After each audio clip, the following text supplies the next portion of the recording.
দফা নাম্বার 1, যে বা যারা খুন করেছে,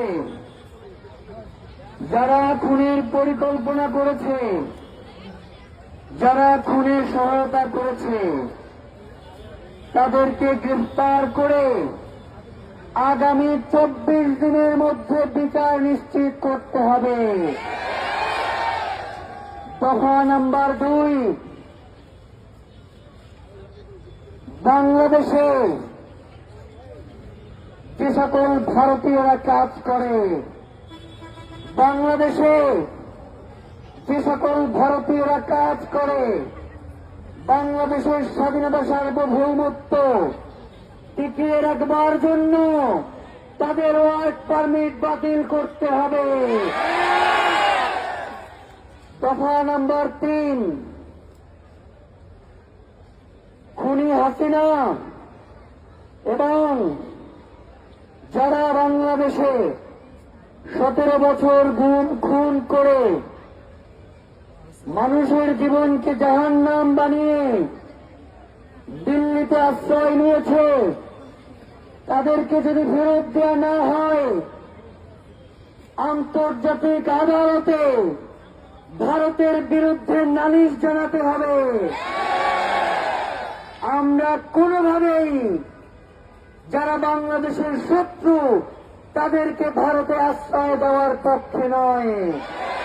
ভারত যদি তাদেরকে আশ্রয় দেয় তাহলে বাংলাদেশ সরকারকে আন্তর্জাতিক আদালতে মামলা করতে হবে। দফা নাম্বার 4, দফা নাম্বার 4, এখন পর্যন্ত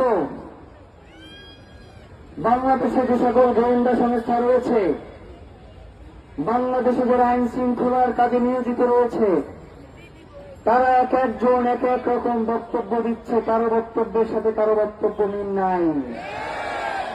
তারা জনগণকে বিভ্রান্ত করতে চায়।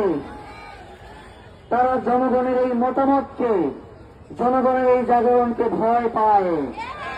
আমরা সরকারের কাছে অনুরোধ করছি, তাদেরকে চিহ্নিত করে তাদেরকে অতি দ্রুত চাকরিচ্যুত করে বিচারের মুখোমুখি করতে হবে এবং এই দফার সাথেই সিভিল মিলিটারি ইন্টেলিজেন্সের মধ্যে যে সকল আওয়ামী সুয়াররা বসে আছে তাদেরকে বিচারের মুখোমুখি করতে হবে। প্রিয় ভাইয়েরা, এই 4 দফার মধ্যে আগামী 24 কার্য দিবসের মধ্যে শহীদ ওসমান হাদির খুনিদের গ্রেফতার ও বিচার সম্পন্ন করা হচ্ছে আমাদের প্রধান দাবি। বাকি 3 দাবি আমাদের প্রধান নয় এমন নয়, কিন্তু এই সরকার থাকতেই বাকি 3 দাবিও নিশ্চিত করতে হবে। প্রিয় ভাইয়েরা, ইনকিলাব মঞ্চের পক্ষ থেকে আগামীকালকের কর্মসূচি ঘোষণা করছি। আজকে